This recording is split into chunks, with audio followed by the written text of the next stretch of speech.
Okay. Hi, everybody who's here with us today.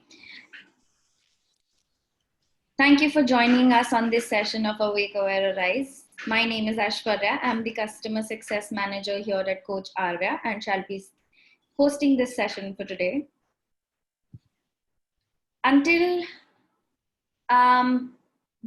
Before we move on, I would just like to share. I'll add in these links in the chat box. I would like all of you to join our LinkedIn group. I'll add in the link and also give us feedback for this session and other sessions and every session that you attend with us at Awake Aware Arise. I will add in the links. Going ahead, I'll introduce the topic for discussion for today for the panel and introduce the panel thereafter. The topic for discussion for today is awakening our internal resources. For the last 7 months, it has been an unprecedented time for all of us. We all have been through different ups and downs individually. However, it is collective learning. One story leads to another, like a journey together in this world. How many people have awoken because of this pandemic? Did we then become more aware of our internal resources and start leading life differently? Maybe we did change our habits or maybe even enhance the well being. How about you? What resources made you go through the hard times? Can you find your internal resources to rebuild, reshape, and reconnect yourself with the world? I'll now introduce the panel who shall take this discussion ahead. We have Stephanie. She is one of Coach Arya's coach trainer. She's the first Chinese person with MCC and Master Practitioner Award from EMCC. Stephanie is also a coaching supervisor, a mentor coach, and is credentialed by the International Coach Federation as a Master Certified Coach since 2018. In her coaching practice, with an in-depth knowledge of the full spectrum model and coaching competency model, Stephanie blends the systemic and psychodynamic and the humanistic approaches with a clear focus to accompany her clients towards more impactful results for themselves and their stakeholders in order to achieve their personal and professional success. Prior to becoming a certified coach, Stephanie was a human resource professional with Fortune 500 companies in multiple industries such as banking, supply chain, luxury retail, pharmaceuticals, manufacturing, and university, where she played an active business partner role on key country, APAC regional, and global activities. She wishes everyone she met in life would have an iridescent life. Stephanie believes that everyone is unique and whatever their background be, all have the potential to build skills with proficiency. One performs at their best when motivated, and one can only be motivated when aspirations and goals are identified. Welcome, Stephanie. Thank you. Paul, maybe can you introduce the other two panelists and then we can start together? Yes. We have Satako. Satako is a seasoned executive coach with more than 20 years of corporate experience, 12 years experience in coaching and facilitating. In her corporate career, Satako was one of the few female executives who worked in Japanese as well as in global corporations and was in charge of strategy, implementation, and led the organization in cross-cultural environments. Her earlier career includes the Long-Term Credit Bank of Japan, Shiseido, McKinsey & Company, Oracle Japan Company Limited, and NARS. In 2008, she started her practice of executive coaching and facilitation. Her approach is integrative, reflective, and systemic. Through dialogue, she explores authenticity and possibilities. She has supported C-suites and leaders in many Fortune 500 companies aiming to achieve significant and sustainable growth for the future for individuals and teams. Satako is also a pioneer in coaching supervision in Asia. She holds a diploma of coach supervision from the CSA, which is Coach Supervision Academy, a reputable institution in the UK. She has actively supported coaches in Asia for their growth and development since 2016. Currently, she serves at INED at Taido Life Insurance Company Limited, a leading life insurance company in Japan specialized in SME with 150 years history. Welcome, Satako. Thank you. Moving on, we have Ronald. Ronald is a seasoned executive who brings to his clients a high degree of insight and supportive challenge. He works with clients on leadership and presence, effective teamwork, navigating change, and developing inclusive practices within diversity and inclusion space. He is especially interested in facilitating change and inclusive leadership within individuals, teams, and systems, and in the psychology of money and investment. His recent coaching and facilitation client sectors include asset management, legal, pharmaceutical, life science technology, financial services, creative and media agencies, branded lifestyle apparel, technology consulting services, food packaging and processing, property investment, consulting, and the university sector. Ronald is a past board member of a leading children's charity in Hong Kong. He is a qualified coach and a licensed practitioner in the Lumina Learning and the Cantor Institute Structural Dynamics Assessment Tools. He draws aspiration from his family, yoga, architecture, and design, and in the Stoic principles of leading a purposeful life. Welcome, Ronald. Over to you, Stephanie. Thank you. Okay, thank you. Good afternoon, everyone. Thank you for joining our sections. And it is our honor to invite two experienced executive coaches to this panel as well. For these sections, we want to have some self-reflection time to understand who we are, where we are, what we have, and how we can have a collective learning. Like we said, one story led to the other, like a journey together in one world. We want to have an interactive communication. So we are a partners. And if you have any sharing or questions, please feel free to share in the chat box. And actually, in Hong Kong, we experienced 9 months COVID-19. During this moment or durations, we experienced a lot. Even shock, worry, denial, uncertain. It really affects our daily life or work life. It also triggers our emotions, well-being, or impact on our job opportunity, finance, and we even not able to go to workout and friends gatherings. There are so many limitations overnight. We mean it is a new normal, but still are facing lots of stress. Before we start our maybe conversations, I have 2 questions to all of you. Maybe you can write it down in your chat box. The first one, what challenge did you face during the pandemic? The second one, what kept you going to have a successfully deal with the current situation? We want to collect some information, and then maybe by the end of the session, we can share more information together. Okay, Satoko and Ronald, in Hong Kong, we experienced a 3rd wave for the last 9 months. The 4th wave is in the corner. Can you share your experience, any impact or affect your normal life? Stephanie, before we go into our own experience, the attendance wants to repeat the question because your voice might be cracking a bit. So would that be possible for you to type in your questions into the chat box so that everyone can see? Thank you. Ashwara is typing the question right now. Thank you for your information. Yes. Okay. To listen my voice, right? Is it okay? Yeah, I think that's better, Stephanie, Okay, to put thank the you. headset on. Yeah. Oh, that's much better. Great. Yeah. So Satoko and Ronald, what is so- your experience? I'll let Satoko go first. Thank you, Ronald. That was an interesting journey. So January to, I reflect on that. It's roughly into the 3 phases. The first one is, January to March, but, there is a lot of uncertainty, just it started, and lots of uncertainty, and we don't know what's going on.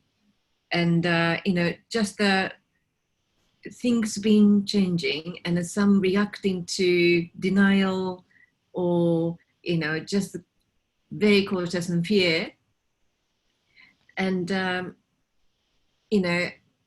I was yet to practice as very, very normal, but, as a supervisor, I always mindful about how situation and system affect my ability to hold a space with client. And around January to March, I sensed that,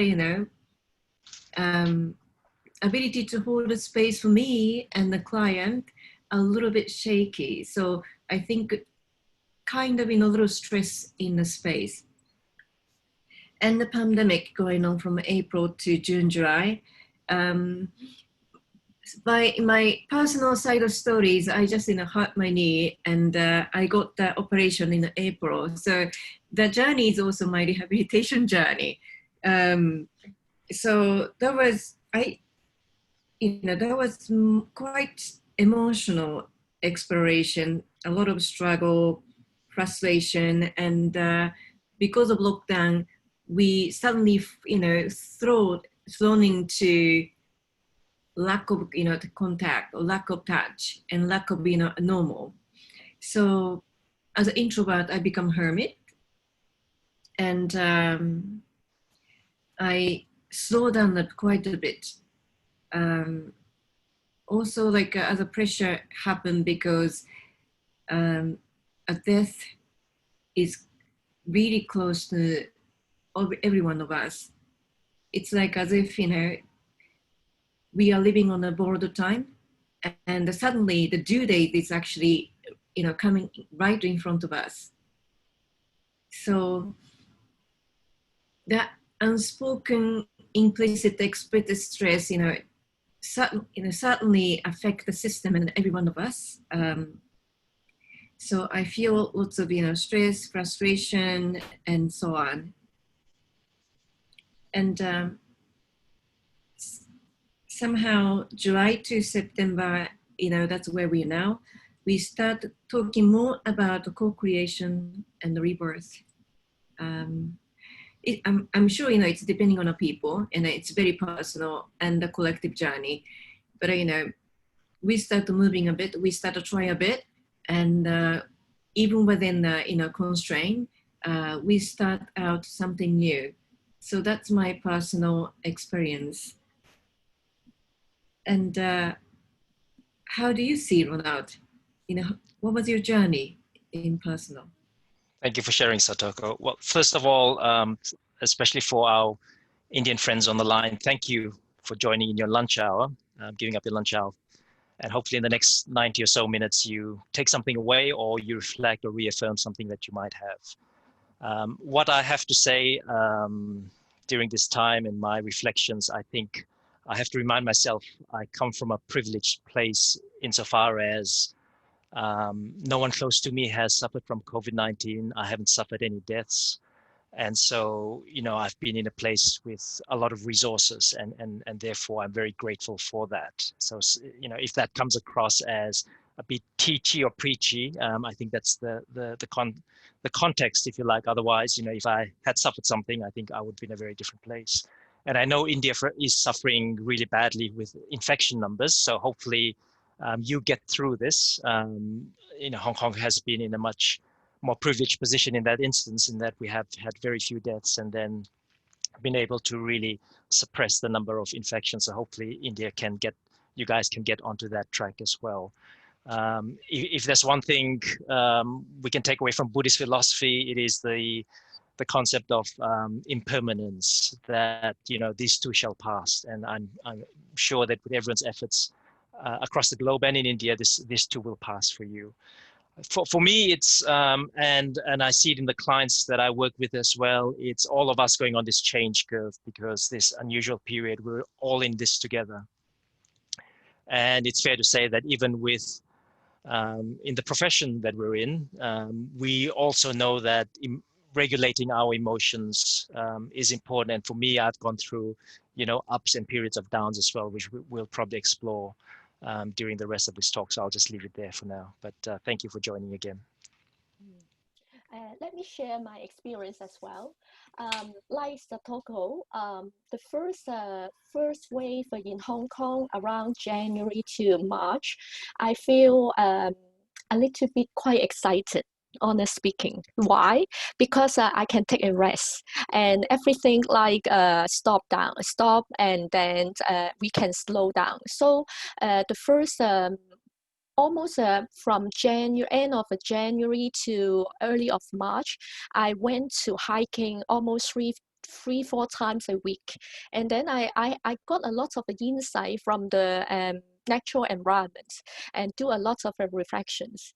But at the same time, I also experienced some maybe procrastinations because I feel, oh, everything's slowing down. Maybe I don't need to do too much. So I have a Netflix addiction for whole months, especially for Korean dramas. And then in March, I feel, okay, I didn't do anything for 1.5 months. I need to do something. But it seems in March, that is, it seems the condition is getting better. So I want to maybe find something to do. But it seems I come across some friends of mine, they feel denial or already have some depressions. And then I feel why they feel not optimistic, or they feel some panic, and then it triggered me have some emotions, and I feel, yes, is it I am at normal? Why my feeling is not like the same normal people? But in March, I feel I really don't want to do anything.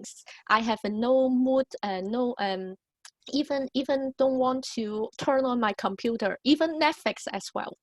And then in April, I feel, oh, okay, the condition is really getting better. But suddenly in May, we have a second wave. We need to slow down again. But at that moment, I feel grateful because like Satoko and I are coaching supervisor.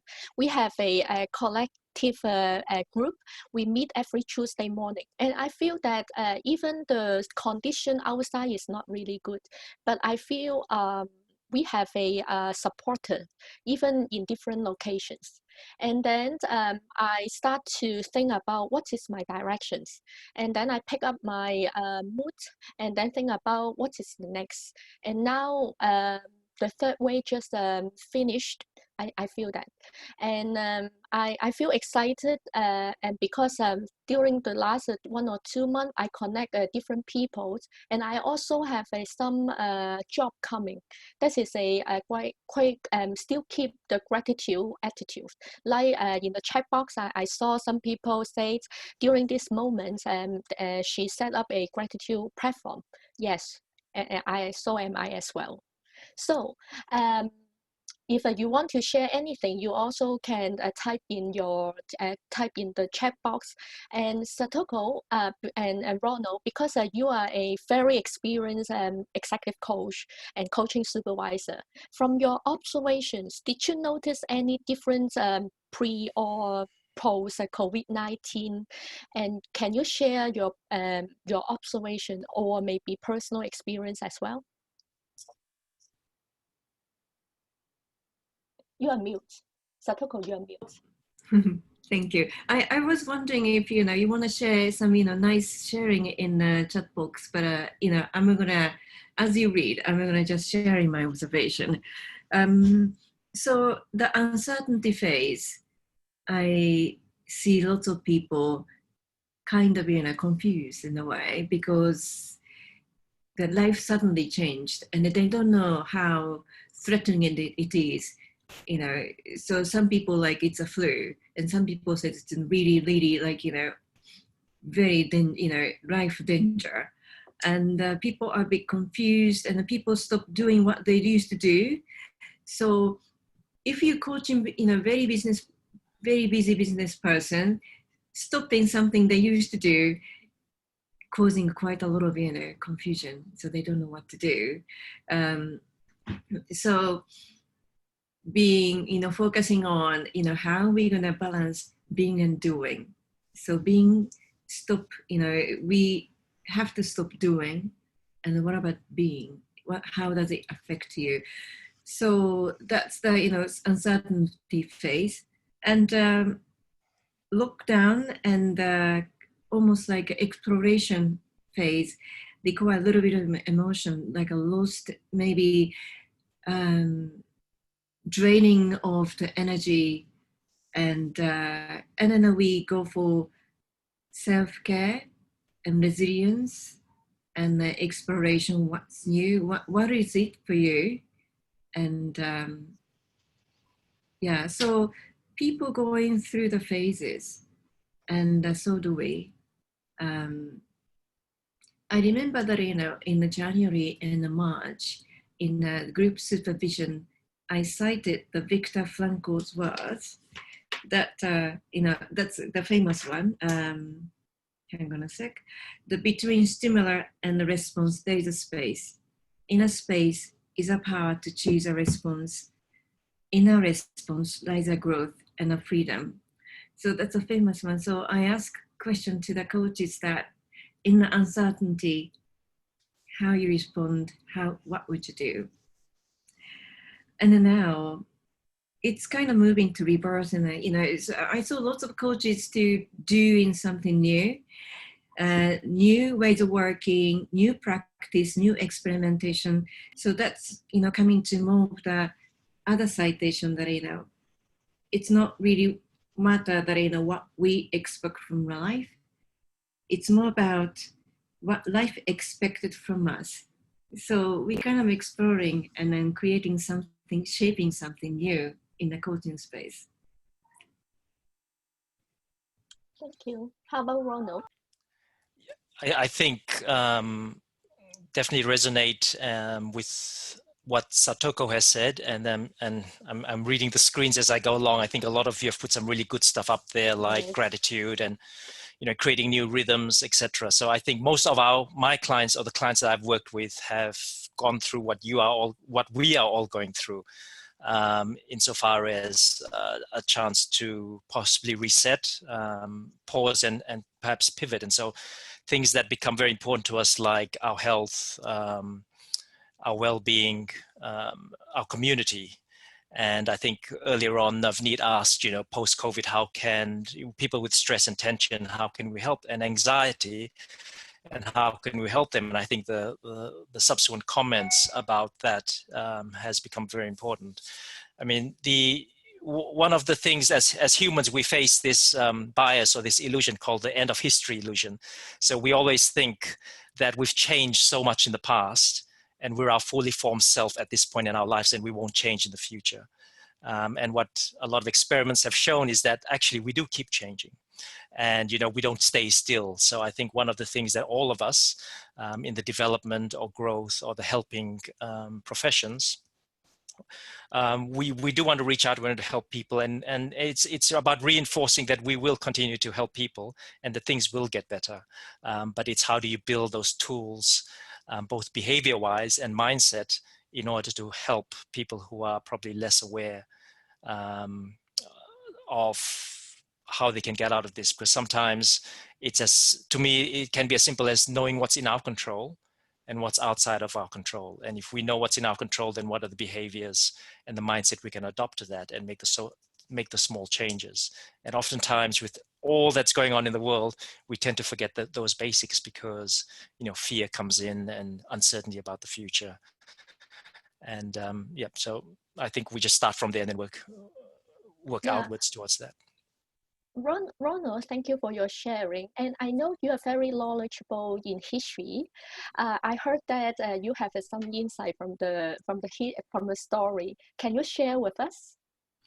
Yeah, I don't know if I'm very knowledgeable about history, but I'll share what I know. I really like the way that the writer Derek Thompson of The Atlantic magazine put it. He says, we are currently experiencing 200 years of history in the last 9 or so months. And the way he puts it is, in the 1830s, before the Industrial Revolution, we all worked from home. We had little cottage industries, or we had farms, and pretty much we're our own businesses. And that's what working from home, like we're all doing right now, is. It's supporting our customers, supporting our clients from this artificial construct that is our home.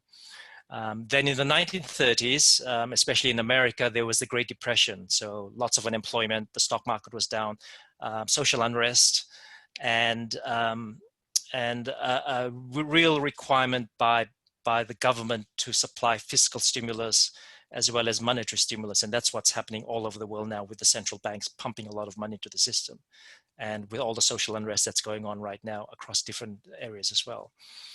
And then you fast forward another 100 years to 2030, and all the technologies that were essentially being built and coming on has really been accelerated and brought back 10 years to 2020, with Zoom, all the companies like Amazon, etc., suddenly becoming, probably would have become very important in 10 years' time, are now even more important than ever. So we've got this kind of compressed 200 years in this period. But I get comforted and reminded by what the Roman Emperor Marcus Aurelius said back in, I think, 200 BC. And he said that all that has happened before will happen again. The same plot from beginning to end with the same stage. So this is not unusual. I mean, I think all of us now know that the 1918 Spanish flu killed over, I think it was, killed over 50 million people. And HIV/AIDS, from the time it started up until now, has killed about 25 million. So sometimes it is difficult because we're just living in this piece of history that we get stressed, etc., without being able to see that if we step back in time with history, pandemics will come and they will come again. And so therefore, coming back to the point about building our own inner resources, awakening them and then utilizing them, it's how can we use those inner resources to help ourselves. So it's kind of the, on the days we used to travel, it was putting on our life jacket on first. And then very importantly, then helping people who are probably less fortunate than us, and building out on that. So I think what history has taught us, to answer your question in a very long-winded way, Stephanie, is that this has happened before and it will happen again. And it's really up to us to really take it within our own. We have the gift basically to help others as well as ourselves. Yeah, thank you. I like your sharing, because as the Bible also says, there is no new things in the world under the sun. But how many things, or how many how we awake from our history, and how we learn and react from our history. And actually, the world is changing. According to the statistic, actually 91% of team in APEC have implemented work from home. I think most of people nowadays still have a work from home arrangement since the beginning of the pandemic. In Hong Kong, I remember, maybe Satoko can correct me, maybe in January, all the students, including kindergarten students, attend their class while Zoom. They do the physical exercise at home. When you observe the change, and as Ronald said, maybe the history is non-stop, repeat and repeat.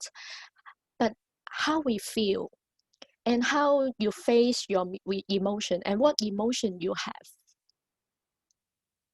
Can you share, or Satoko, do you have any things? Yeah.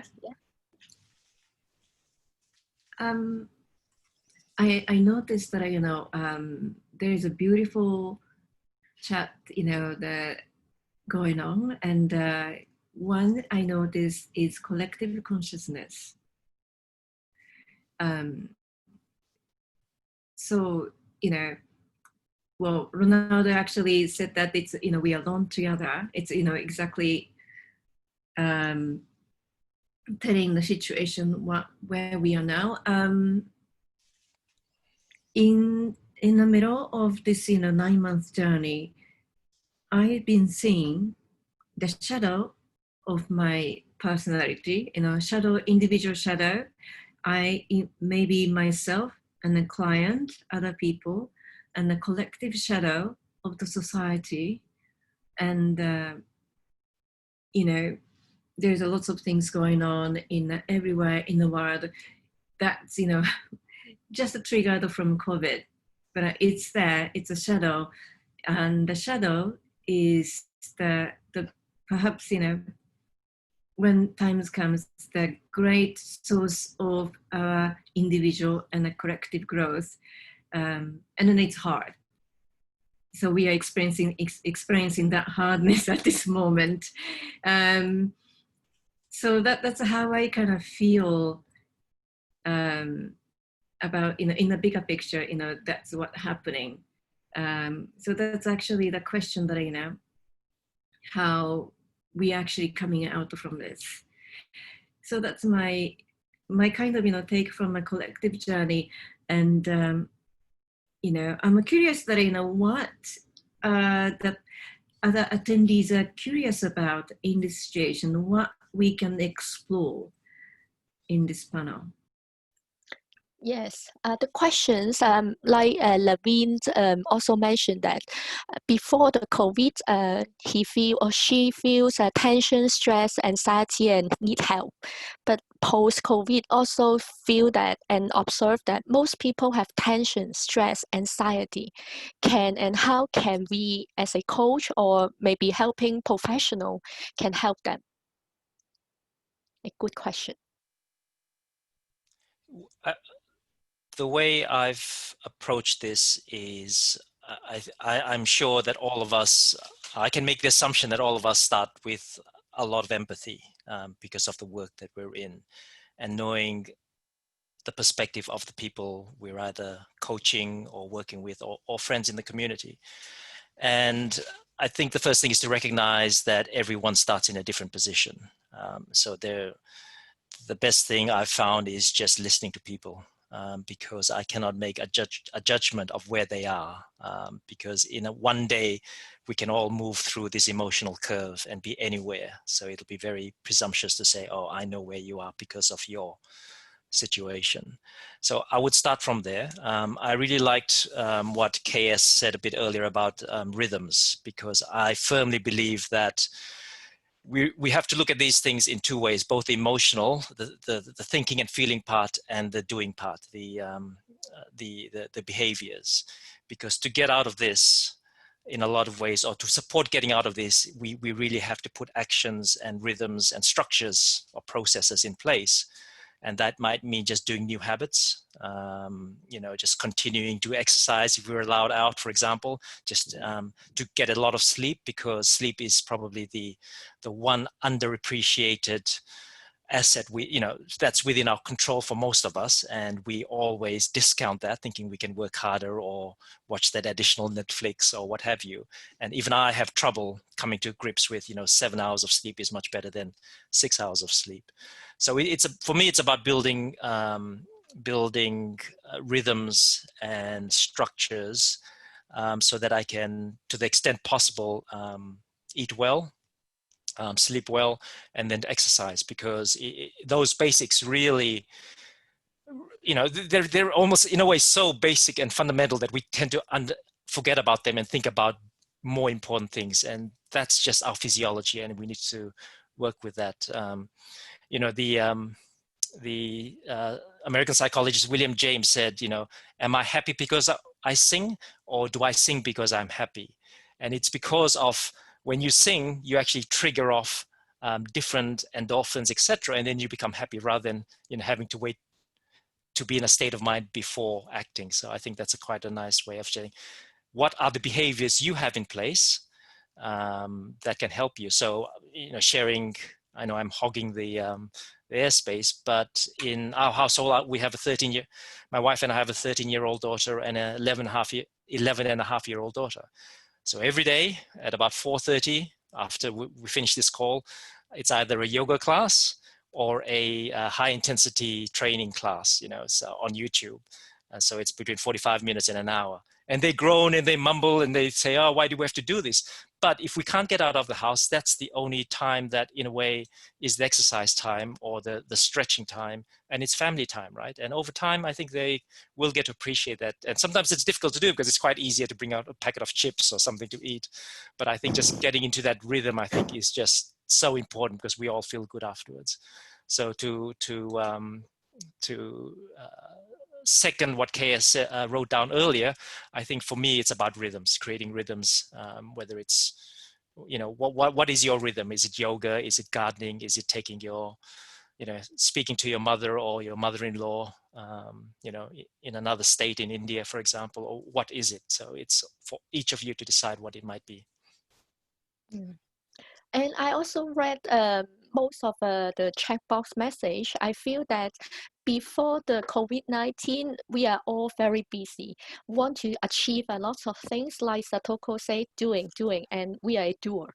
But after the COVID-19, it resets our priority. We know what is the most important thing, or we need to rethink about what is the most important to our life. And after we set, I observe a lot of participants say this is a great experience and have a good maybe family time and how to prioritize as well.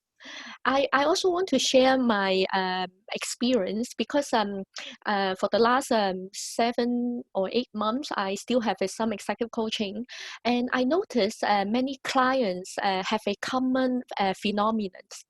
They have a very short and fast breath. I want to ask all of you, did you notice your breathing? Is it very deep breathings or short breathings? And then when I notice their breathings, I normally invite them to have a 2 easy exercise during the coaching sessions, which I do it together with them. I want we all to do it when I explain a little bit.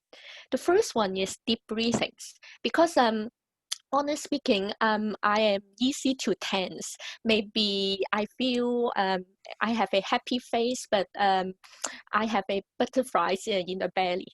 So sometimes before I feel stressed, I will have a three deep breathings. But I will invite my clients, if you have times, do you have a 1 minute, or if they are very busy, do you have a time for 3 to 5 deep breathings? After the deep breathing, they almost reply to me, oh, don't know why, just only deep breathings, and seems the negative mindset change immediately, the energy shift. That is a quite miracle exercise. So the first tips to all of you may be, in case if we feel panics or stress, 3 deep breathings, breathings. The second one, I want all of you to do it together. It is a very easy exercise. Do you want to, can I invite all of you to do it with me? Okay, I assume you will. First of all, raise your right hand. And then put it to your left hand shoulder. Put it to your left hand shoulder. And then say your name. My name is Stephanie, so I say Stephanie. If Satoko, you can say Satoko or Ronald. Good job. Well done. Can you say that to yourself? Yeah, good job. Well done. Okay, I haven't finished yet. And then raise your left hand and put it to your right shoulder. And then say your name again. Like I said, Stephanie, I love you. Ronald, Stephanie, I love you. I love you. Say your name. Why Ronald, I say that, Satoko also mentioned that, yeah, this is a very easy exercise. But I notice a lot of people, maybe they do not think they deserve, they should, someone maybe have a self-care, or maybe they don't deserve somebody love them. But actually, we are all good. Not we are not good enough, but we are all good. So every day, if or maybe before you sleep, just say maybe 1 hand or 2 hands and talk to yourself. You do a great job today. Or even I didn't do anything, or I have a lot of failure experience, I still love myself. This is a good appreciative approach. At least if we do all the times, we will feel that even nobody, even there are so many maybe difficult circumstances or situations, but we still deserve, we are good. Yeah. So I hope everyone can do it in case if nobody say love you, and you still can love yourself as well. And actually life isn't always present and has a many challenge. This is a true and fact. Maybe always will ask why me, because that is normal, because when something bad, why me? And my friend shared a motto yesterday. I also want to share with all of you. Gratitude can transform common days into thanksgiving, turn routine jobs into joy, and change ordinary opportunity into blessings. It is really true. I have depression. Actually, 5 years ago, I had a depression. At that moment, I felt so difficult and to come across my daily work. But now when I look back, it is a great experience because I fully understand the feeling, what people experience or come across right now. And I have more empathy. Actually, in original character, I always feel that I'm very optimistic. So if this is not okay, just move on, let go, and then go and moving forward. But because I'm the depression experience, even I'm very optimistic. I really don't want to do anything. I have no mood. So how you react the change, how you embrace yourself, your emotions, can you share with us?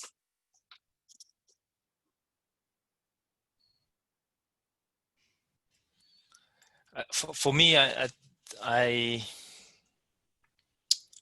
it's a constant journey of self-discovery, because I think, like for most of us, we have this inner voice always chatting to us. You know, either I'm not good enough, or I haven't done that well, or life is not perfect. And part of setting intention is about letting go. Life isn't meant to be perfect, and it's not about asking, why me? It's about why not me? It's why should good things or bad things go to other people and not me? And so the more work that I do on myself, the more I realize that, until I can reconcile or work and accept myself for what I am and to build from there, then I'm in no position to help others. And I think, again, for those of us in the growth or the helping professions, it's always that, it would be very unfair or fake of us to try to help others when we're not in that position of strength with ourselves in the first place. So understanding my emotions. I have to say, Stephanie, even when you do those exercises, I feel a little bit I don't deserve, or this feels a bit odd as well. So even something simple as that, you kind of think that's just an exercise, but there's something like, I'm curious that there's a barrier that makes me do that with a little bit of reluctance. So I think it's a continuing journey. Thank you. How about others?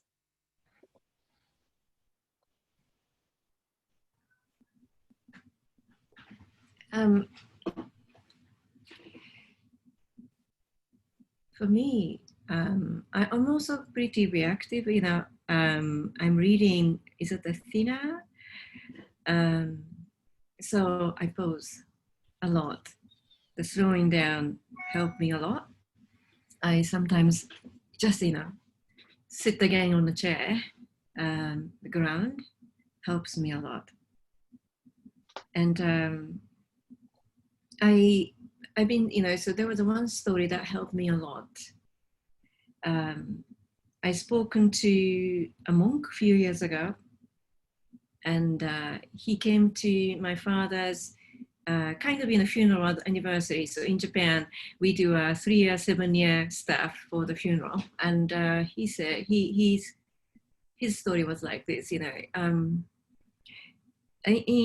some monk, is helping people in a terminal illness and visiting hospital with a stone with the word that is scribbled in Daijobu, which is in Japanese, it's all right. So here's this stone with that's all right. And he gave it to the child, who's having, very risky surgery. And the monk will say to the child that, it's gonna be all right. Surgery might going really well, then that's gonna be all right. Even though it's not going well, you're gonna be all right. And the monk said that, it's something doctor cannot do, but as a spiritual worker, something we can do. That's got me think a lot. And, whenever I feel something not all right for me, I start thinking, how can it be all right in the bigger picture? So this is COVID situation is really hard. And some of the people, including me, cannot see relatives in the mothers, which really old. And that's very sad. How it's gonna be all right in the big picture. What does it mean to me? So even I talk about that's gonna be all right. That soothes me a lot. So that's helped me quite a bit. Slowing down, and I think that's all right. Yes, I remember one sentence I learned recently. It is okay not to be okay. But how to maybe understand what is happening, what bothered me. Instead, okay, I'm not okay now. I need to set goal and then moving forward. But I will spend more time to understand what is happening inside. After I learned coaching supervision, I have a more self-reflections because we are all humans. It is okay not to be okay. And like Satoko say, Daijobu. Daijobu, it is all right doesn't mean the things will gone. But it is okay. At the very beginning, don't self-critic first. Don't just focus on the maybe solutions or what went wrong, but instead like self-care. Did we deserve to understand ourselves or self-care first, and then okay, when we are Daijobu, all right, maybe one step out and then see what is going on. Yes, that is what I learned too. Thank you, Stephanie. Maybe I'm going to add on to a couple of things I found in this COVID situation for helping professional. We helping professional help a lot, and that stresses us a lot. So it's I see a lot of beautiful chat that you are all aware that we have to charge ourselves, but sometimes it's simple but not easy. So just pay attention to energy care, charge yourself, and then find out what charge you. And the second thing I found really important for me was connecting to people, in particular when you're locked down and I cannot talk to the people. My supervisor, suggested me to have a virtual tea every now and then, so no agenda, just connect. And, I found myself, you know, we are all human beings. We can't do it alone. We are weak. By connecting people like-minded and being vulnerable with them, I found a lot of help and a lot of, you know, insight. The third thing is play. Play could be internally, externally. For me, that include body movement. Like Stephanie did, breathing is quite important, as well as, you know, just to move yourself. I started pottery and the bread baking during the COVID, and interestingly, kinesthetic feeling soothed me, helped me. Engrossing those things for 2 hours really helped me. You know, you can find your version of, you know, my bread making and pottery. And also, when you're in a lockdown, you might have suffocated. Find your voice. You can sing maybe, or you can talk loudly, you know, in a very small space, like in Hong Kong. Many people in this, you know, in a space, you might lose your voice. Find your voice, you know. And yeah, that's something I found. And just look after yourself and be okay.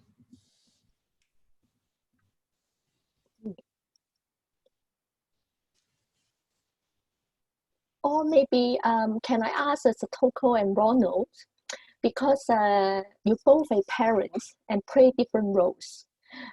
Is there any difference between a professional coach, like Satoko just shared, helping professions, and different roles like parents or maybe wife or husbands? What do you think?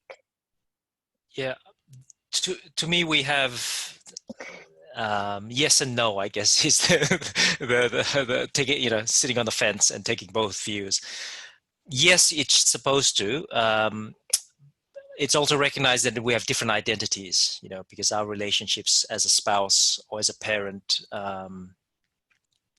is going to be different, and I find myself being aware of that because, you know, I'm sure some of you can resonate that when you're with a client, for example, you can be more present, and sometimes with your children, maybe you can be less so, right? And so it's just understanding how, being aware of it and trying to be a bit better. But definitely there are different roles we play, and the important thing is we, as I said right at the beginning, you know, we're quite privileged that we don't live in that smaller space, relatively speaking, so the children can go out. Now, I know a lot of families don't have that luxury, or they're really stuck indoors, and so mental health is something that's is a very big issue, I think, globally for young children. And those of you with young children who need to get out, for example, will know what I'm talking about. And so that becomes just so important that you're able to spend time with them and understand where they're coming from. And sometimes it's just, you know, they just want attention, and other times they want to be left alone. But it is a struggle sometimes knowing what that is. I have 2 teenage daughters, and they're, 2 daughters, one who's a teenager now. And yeah, that in itself can be challenging as her hormones, etc., changing. So it's accepting. I think for me, it's about accepting where she's at right now, rather than me trying to impose myself on her.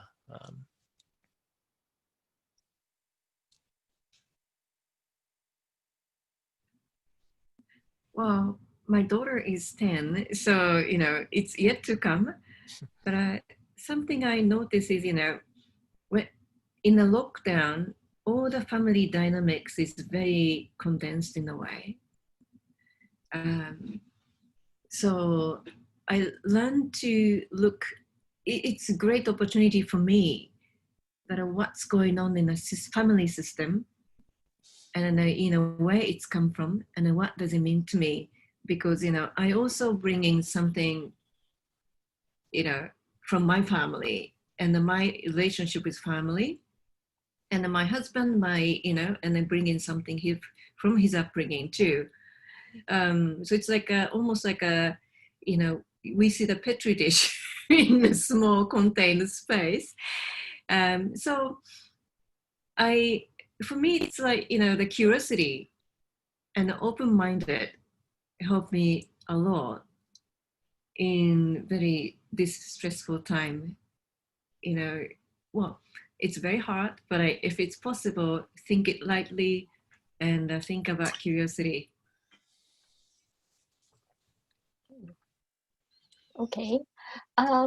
We go to the last part or last sections. I'm sure more and less we all have a change our habits, and according to the message, seems a lot of people already reboot or rearrange the schedule or priorities, and know how to build our resilience and digest the whole things. The question is, what awakening internal resources you go through your hard time?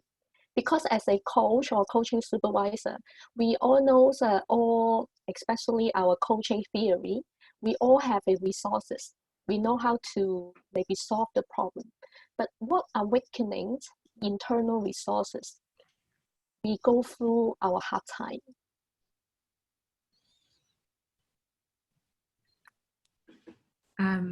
I, as a supervisor, fellow supervisor, and I have to reinforce the idea that we are helping professional, and we tends to carry a lot, and we constantly worry about am I worth it, or am I providing good value to your client, my clients?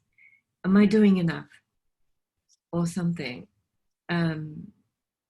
Let's start thinking you are enough, because just being there and presenting and be with the client, that's therapeutic. We are not being maybe the not therapist, but a conversation and the presence itself is very therapeutic.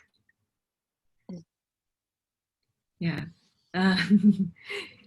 So that's something I'm going to share, and I'm sure Ronald and Stephanie have something to share too. Yeah. Our theme for this month is awake, aware, and arise. And I use the 3S to go through my process. The first S is self-reflections. I just mentioned or share that self-reflection to me is very important. Sometimes we really don't need to ask what went well, what I need to improve. Like Satoko just said, we are good enough. We are good, even we are not perfect. But I will ask how I feel, why bother me, do some self-scanning. Maybe the scanning just only 1 minute. We don't need to stay one day to think about that. But do we have a sensitivity to our feelings, emotions, or even our heartbeats can tell? I like to use Samsung. Sometimes my heart rate is just at 50. Sometimes it's at 30. Then I know, I'm calm. When I calm down, actually, I know what I need to do. And because of the presence mode, I will feel I enjoy every moment. Instead, I rush to do something. And then as a coach, like the helping professions, if we don't understand ourselves, we only have an ego or performance driven. This is normal because we want to perform sometimes. It is quite hard to understand others or be a container or companion with others, because we are not a client approach. We just want to perform. So what is the most important is to self-care, to be humble, and then we can be a companion in partnership with our clients, even friends and family. Through the self-reflections, actually, I really, for the last 9 months, I can tell I have a very clear pictures on my life vision and missions, even better than 5 years ago. And then the second S is self-comprehensions. Yes, I will reset my goal because I slow down and we think about what is the most important to my life. And I remember that 1 month ago, I have a coaching supervision sections. I already have 3 questions to ask my supervisor, but suddenly she said, "Stephanie, I invite you to draw a pictures." I said, I don't have any talents to draw pictures, and I don't have a preparation. So in my office, a small office, I just have a 1 orange highlight pen and 3 ball pens, red, blue, and black ball pen. And then I say, how can I draw? And if you have a paper and pens, you can draw. And then she asked me to draw pictures about my meaning of my company and my plan in the future. I really didn't prepare for it, but I truly feel when I draw the pictures, I can tell that I don't want to show you because it's too ugly, but according to the picture, I feel so happy because my company name is Irredaxon. Actually, it's just Ashwara introduced me. I really believe and I wish everyone I met, they all have a Irredaxon life. Irredaxon means beautiful and meaningful and a colorful life with hope and joy and energy. Because when people have a hope, they will find joy. And if you have a hope and joy, you will have a full of energy. This is a truly feel I have this life vision. I want to spread the hope to all people I know. And I observe a lot of people, the face show me hopeless or even don't want to smile. The third S is a self-constructions. We all have emotions and feelings, but I remember one attendee also say that no good or bad, no right or wrong emotions. That is our burden. That is our maybe inner critic feelings. We all have a up and down moments. Whether we can accept and embrace ourselves. This is very important because we cannot just focus our strength.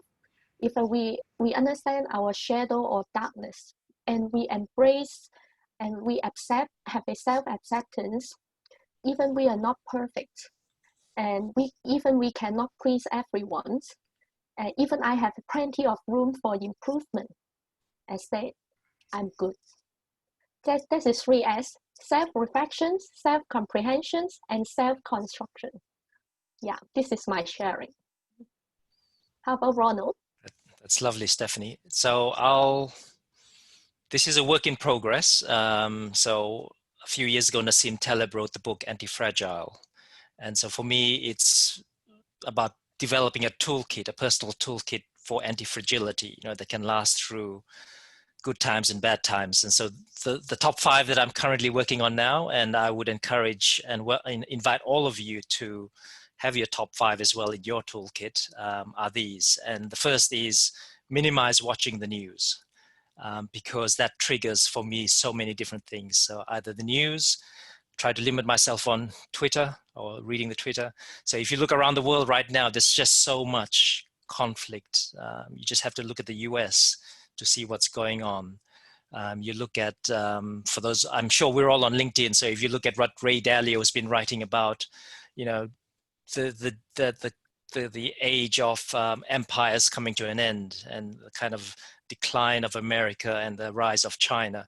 You read that and you can trigger it whichever way you look at it, and what's happening there. So we can read a lot and we can get really sucked into everything that's going on. So for me, the biggest thing is not to try to minimize the amount of news I read, because again, back to the control point, there's a lot we can't control. And does this put us in a good place personally and as a professional or not? And that's going to be a different, that'll be on a continuum for all of us. So instead of watching the news, the second thing for me is read books. I think to the points about history, things will happen again and we will find much more wisdom in the history. Sorry, in books that describe what's happened before. I know I have a good friend from India who, you know, I think when he was going through classes, Sunday school, he used to have to read, be taught the Bhagavad Gita, right? And he just put it aside, and now he's in his 50s and he's picking it up again, and he's looking at it going, wow, what I didn't know when I was, you know, 6 or 7 or 10 years old is now very profound in what Arjuna and Krishna talk about. Exercise, we've talked about it. I think it was Vinitha talked about pranayama. I think for me, exercise is important just as an outlet. The fourth thing, which I think is what Satoko said as well, is make time for play. So what is the hobbies? So what is your me time? You know, we give so much. What do we give ourselves? Whether it's, you know, 15 minutes of meditation or 20 minutes reading a book, you know, what is your me time? And for me, it is reading or just being by myself. So one of the things I've started doing is I've connected back my old CD player. So, you know, between 8:30 and 9:30 at night, I just listen to music with no one, you know, not the wife or the children disturbing me. And that is my me time. And the fifth one, which we're all in, is do something for the greater good, because, you know, through being altruistic, as social beings, that provides much more to us by giving outward than giving in. And it could be small things. They don't have to be big, you know, big topics of trying to save the world or clean the beach. It could be just being kind to the neighbor, opening the door for someone. So try to do something good every day, I think puts us in a better place. So that's my top 5, work in progress, but hopefully I invite you to have your own top 5, which can change over time. But, you know, what's your toolbox for, or your toolkit for anti-fragility is my challenge to all of you. Mm. I remember yesterday when we set up a call with Ronald and Satoko. Satoko have some reflections and says we are awake, aware, and arise. More important is how we make use of our resources, and we build, we shape, and reconnect. Reconnect is not just a reconnect to others. We also need to reconnect ourselves. Like Ronald said, do you have me time? And and do we have a networking time? I remember one attendee said to connect to like-minded people. Yeah, this is very important. Like-minded people, like every Tuesday now, I connect to Satoko now. She accept my invitation and she's there, and then I feel that is a collective support. I feel that. And I saw Cindy is here. Cindy is my mentor coach.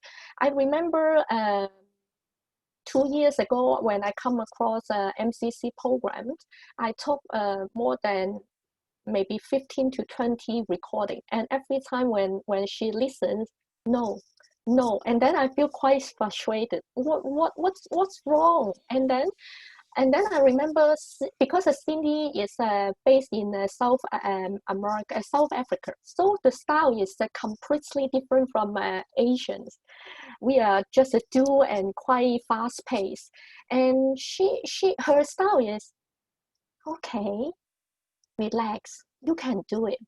And then because I don't feel relaxed, and you ask me relax, but because the tone, the pace, I can relax immediately. And then I do I rethink about don't think what's wrong, but how I can improve. Just only the tone, the pace, or the supportive, maybe psychological safety, I feel it is good enough. The present is good enough. That is so gratitude to others, to ourselves, and always appreciate is really important.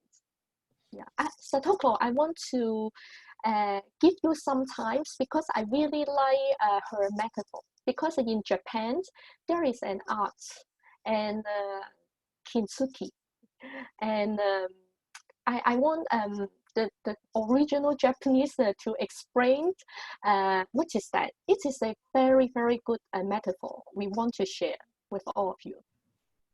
Okay, can you guys see this?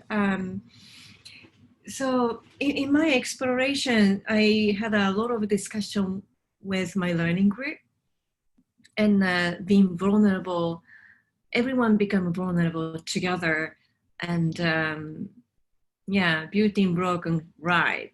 Yes. So we came up with this kintsugi concept. It's actually come from my friend. I think she's Australian, and it so resonate with us. It's a art in Japan to repair the porcelain that's broken, and what's broken become even more beautiful. And then the flow and the imperfection, and it's become the character. So something like this, it's broken, and when it's reconstructed, it's comes stronger, only beautiful. And this one is national treasure. It's so the artist, actually this came out from broken from the kiln, and he restored it with this kintsugi, and then that's become national treasure of Japan. Yeah, something like that. So in a deep reflection and connection within my learning group, it's shared that we are not perfect, but that's why we are beautiful. We broken, but we become more beautiful because of that, and that's that's who we are, and who we are is how we be, and how we coach, and how we're gonna be with this client, and the same go with client. So this is my sharing. Yes. Anything to add, Stephanie? It is very beautiful. I saw one say that beauty in imperfections. Yes, we don't need to be perfect, but how we can have a beautiful life journey, it is more important to enjoy our moment, to enjoy our life moment actually. Yeah, we still have 15 minutes. Anyone want to ask any question to us?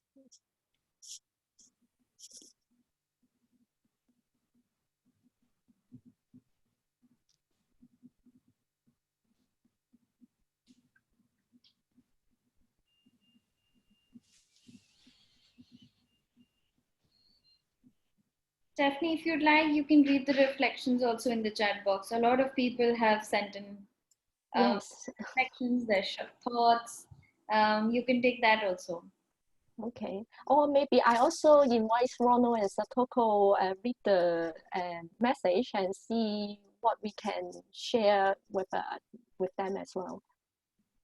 Yeah, I think there's been so many insightful comments that have come through, and I think we've tried to pick up some of them. What Vinitha says right towards the end about coaching is that goal that brings together the brokenness is really beautiful, because that's a really apt metaphor for where we are today.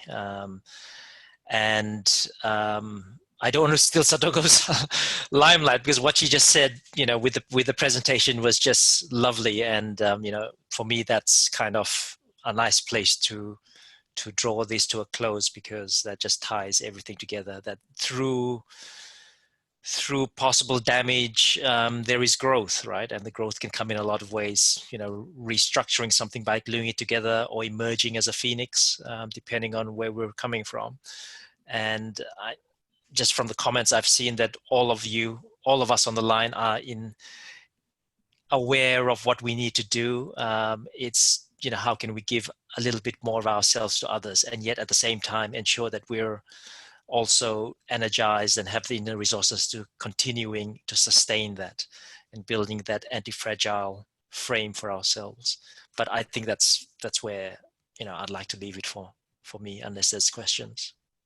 We have a question from Vinita. She's asking, how can we support our seniors during this time through our coaching, not just by spending time, but more than that? Any thoughts? Maybe I share first because I just finished 2 executive coaching last week. Yes, during this moment, I observed some senior executive. They, of course, depends on the industry. I work on the FI with them, and they are even more busier than before. A lot of projects. They don't have any rest time, and but I said the coaching section is like more on reflections because they already have a lot of to-do lists and they want to achieve or maybe they want to solve or fix something. But as I just mentioned, the first important thing is self-reflections. How I make use of the coaching sections, maybe at the actually I ask a different not powerful question because we don't have a powerful questions. We have a presence and then we know how to ask the questions. And what we observe from the clients and then ask the right questions to them.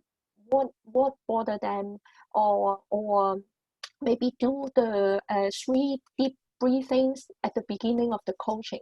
When they calm down, when they want to maybe know how to explore themselves or scanning themselves, what is importance, what is holding them back, and then the coaching they will open up their mind or maybe they have the solutions immediately. I think, so thank you for that, Stephanie. I think Vinitha was talking more about, the way I interpret Vinitha's comment was seniors as in our elders and our family. So, but I may be wrong. Sorry about so that. No, that's fine. I think what you said is very valuable. What I would also say for elders, both my parents have passed away, so I'm more speaking in the perspective of my in-laws who are in their 80s. I don't think there's any magical thing about from being there with them. I mean, in Hong Kong, we were lucky enough to still be able to visit them and support them. And I think, to me, it's a very scary time for them, because we all know it impacts old people much more than the young and the frail. And being there to me, it's just about being there for them, Vinitha, because, at the end of the day, these, even in the best of times, you could probably mark the number of times you might meet your parents on a calendar, right? And it wouldn't be that many times when you think about it because we're all so busy, etc. So just make use of that precious moments while it's here. So no magic formula from my perspective, I'm afraid. Just be there and to listen to them. And yes, they're in their second childhood and sometimes they'll frustrate the hell out of you, but they're your parents, right? And you'll be there one day. And if you have children, well, guess what? You'll probably be there sooner than you think. So, yeah. So that's all I can say. Treasure them while they're alive from someone who's no longer has his parents with them. Yeah. Yeah, I kind of agree with, build on to what Ronaldo said. I've been working with Marshall Goldsmith in the past, 10 years. And his story about, older person, seniors as let them be. But the most important thing is spend time with them. He cited some story that, and ask them what they want from you. He cited some story that the one participant in his workshop asking, his Herman, what do you want from you? And what do you want from me? And she said, I'm lonely. My post box is empty. It's nice to have a postcard. So the attendee is starting to send a postcard once in a week. And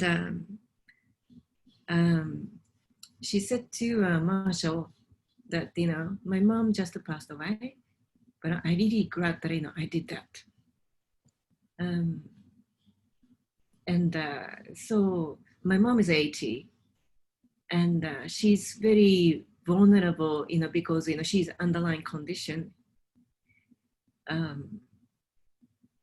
So I want my mom to be as much as my part of life, and let her help me and be part of us. Just not mean helping her in a way, but it's like a part of our lives. I don't know, if you're talking about the general seniors or your parents, but we can ask them what they want from us, and then we can be part of their life too. That's my take. Stephanie, how have you dealt in this situation with your parents? I feel very embarrassed because I feel even in the COVID-19, we all have a stay in the room, same apartments, but I really don't spend a lot of time with them. And especially my dad is over 85, and I know I need to do something, but he always addict to watch TV, and the same TV, the same dramas for 2 years. And when I listen the song, I really feel, oh my God, and I don't want to talk to them. But I saw KS message. I feel really good. Maybe I need find new ways to deal with them with just love and care. Because sometimes if my dad say he cannot open the TV, but I say if you watch another drama, I will help. If you watch the same, I really don't want to listen the same things. Yes, find new ways. Love them. And like Satoko say, how I can be part of them in the rest of their life. Maybe just only 1 day, or maybe just still have 10 years. We never knows.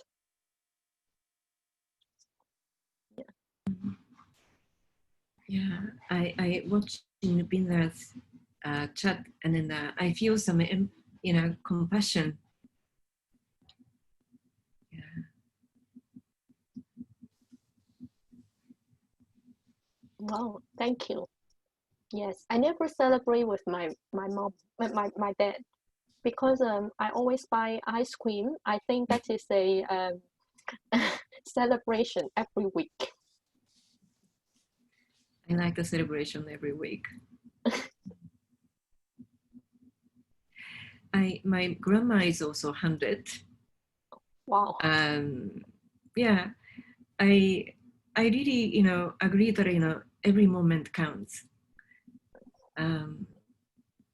She losing memory, so it's like if she's a music instrument, she doesn't remember the 1 minute away, 1 minute before, but she kind of get that every moment, happiness or sad. So I'd love to create even one moment of happiness, happy tune that's accumulate into something, I guess. So every moment counts. Okay, we have approached our closing time. So I'll thank everybody. Thank you for sharing those beautiful thoughts and being a part of the conversation. This really means a lot to everybody. Before we close, I'll just take some last thoughts from Stephanie, Ronald, and then Satoko. Any last sharing thoughts, and then we'll close this for today. So from me, I'll end with a quote from Epictetus, another Stoic philosopher, and he says, or he said, "You become what you give your attention to." So with that, thank you very much for being here today and staying through the 90 minutes. Hopefully, as I said at the beginning, it has either reaffirmed some thoughts you have, or maybe you've learned, taken away 1 or 2 new insights. And thank you for sharing. It's been wonderful.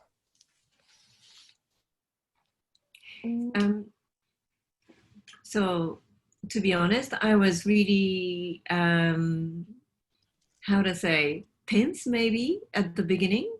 But as I go, thanks to my fellow panelists, Ronald and Stephanie, and also all the encouraging chat, I feel much more grounded and very, very grateful for very thought-provoking, interesting conversation and dialogue happen here. Thank you so much. Yes, I also feel surprised because we have a lot. Even we cannot talk each others, but according to your checkbox, we feel engaged and encourage us. And the last word I really want to share is if every day we appreciate ourselves, have a gratitude attitude, even the thing is not really good, but our perspective and mindset difference, things can be different. Yes. That was beautiful. Thank you everybody for being here. I thank the panel. Thank you, Stephanie. Thank you, Ronald. Thank you, Satoko, for taking out the time and doing this for us and sharing these beautiful and relatable and I mean, I believe it was really needed at such a time where all of us are going through our own situations. This was great. Thank you for all the everybody who attended this session. And we have another session we have 2 sessions in the evening. We have one at 7:30 p.m. IST and another at 10:30 p.m. IST. I request all of you to be there. Of course, it's going to be another interesting panel and another interesting topic. The schedule is up on the website. Please have a look and do give us feedback. I've already shared the link. So thank you, everybody. Thank you. Thank you. Bye-bye.